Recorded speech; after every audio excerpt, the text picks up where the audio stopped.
우리 어리석은 중생은. 서울 경성 창성동 병원에 사람들이 북적거렸다. 경복궁이 보이는 병원은 마치 궁궐 안에 있는 듯했다. 성성호는 병원 식구들의 점심 식사를 준비하였다. 흰 가운이 잘 어울리는 한 사람이 식당으로 들어왔다. 진대익이라는 명찰이 붙은 흰 가운은 자신감으로 우쭐해 보였다.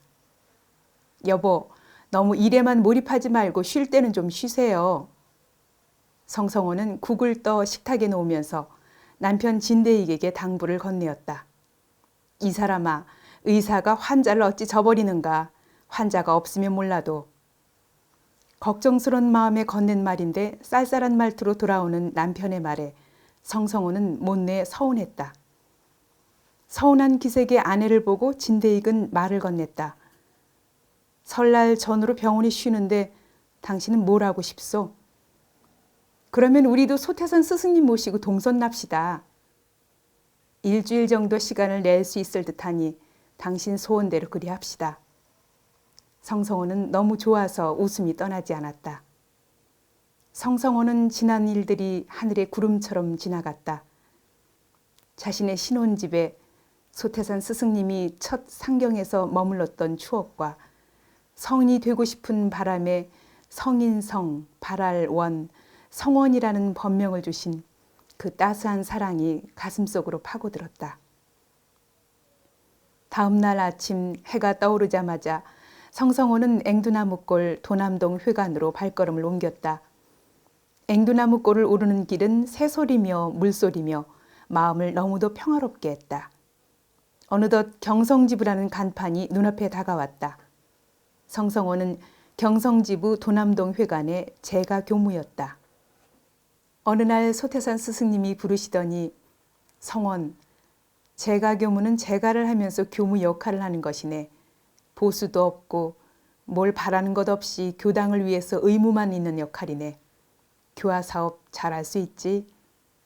성성호는 이완철 교무에게 남편 진대익과 익산 총부 동선에 참여하겠다고 하니 완철 교무는 너무도 기뻐하였다. 완철 교무님, 남편과 함께 익산 총부 동선에 10여일 참여하고 오겠습니다.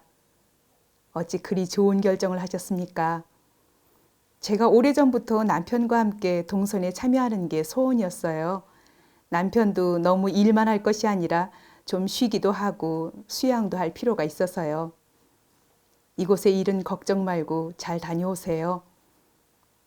창성동은 이른 아침부터 설레임으로 가득했다. 성성호는 남편 진대익과 함께 큰 가방을 챙겨 경성역으로 향했다.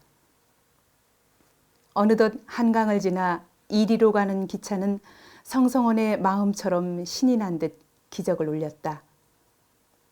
신용벌 익산 총부는 너무도 가지런한 정원이었다. 반듯하게 정돈된 길은 걸을수록 더욱 다정하였다. 성성원 진대익 부부는 영춘원 종법실에 다다라 소태산 스승님께 인사를 올렸다.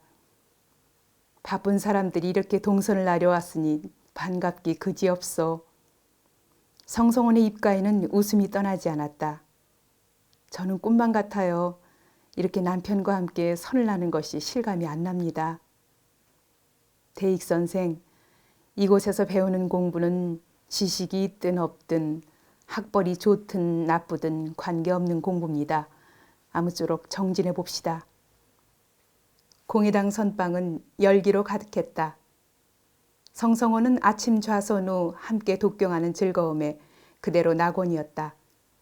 그냥 계속 이렇게 수행하면서 살았으면 하는 마음이 더욱 커져만 갔다. 하루는 성성원이 소태산 스승님께 여쭈었다. 저도 전무 출신처럼 깨끗이 재개하고 기도를 올리고 싶습니다. 하지만 가정에 매여서 제 자유가 없는 몸이라 그 뜻을 이루지 못합니다. 어찌하면 좋겠습니까? 소태산 스승은 따스한 눈빛으로 말씀하셨다. 마음 재개하는 건 출가 재가가 다를 것이 없다. 그대의 마음만 깨끗이 재개하고 정성껏 기도를 올려라. 그러면 그 정성에 따라 그만한 위력을 얻는 것이 아무 차별이 없을 것이다. 이렇게 성성호는 수도에 무르익는 가운데 진대익은 이론상 서원문을 독경할 때마다 의문이 일기 시작했다. 이론상 서원문을 읽으면서도 한 대목이 마음에 걸렸던 것이다. 우리 어리석은 중생은 이 법신불 이론상을 채받아서. 어리석다는 건 나와 맞지 않아. 나로 말하면 일본 유학을 하고 전문의까지 딴 박사인데 내가 어리석다면 이 세상에 어리석지 않은 사람이 어디 있는가? 어리석다는 건 나와는 상관이 없지 않은가? 진대익은 슬며시 우리 어리석은 중생은을 빼고 독경했던 것이다. 익산 총부 동서는 열기가 무르익어 갔다. 소태사는 제자들을 틈나는 대로 불러 문답을 하였다. 하루는 진대익을 불렀다. 요즘 공부하는 것이 어떠냐? 제가 이론상 서문을 독송할 때 우리 어리석은 중생에 의문이 걸립니다. 제가 왜 어리석습니까? 한참 침묵이 흐른 후 소태산 대종사가 되물었다. 30년 전에는 어디서 무엇을 하였지? 임실에서 보통학교 다녔습니다. 그래? 그러면 70년 전에는 어디 있었지? 제가 아직 나이 50도 못 됐는데 70년 전에는 어디 있었겠습니까? 진대익은 순간 머리를 망치로 맞은 듯 먹먹해졌다. 소태산 대종사는 미소 지으실 뿐이었다. 자네가 부모로부터 태어나기 이전 자리가 있네. 그 자리가 이론상의 본령이지. 진대익은 막막함이 구름처럼 밀려왔다. 온 정신이 한 지점에 막혀버렸다. 다생겁내로 생멸거래하는 중에도 여여한 이 자리를 모르면 아직 도가에서는 철이 덜 든 어리석은 중생이지. 한동안 침묵만 가득했다. 진대익은 새로운 정신이 번쩍 들었다. 나는 육신이 나온 것이 시작이고 죽으면 없어지는 것으로 알았는데. 소태산 대종사는 다정하게 덧붙여 말씀하셨다.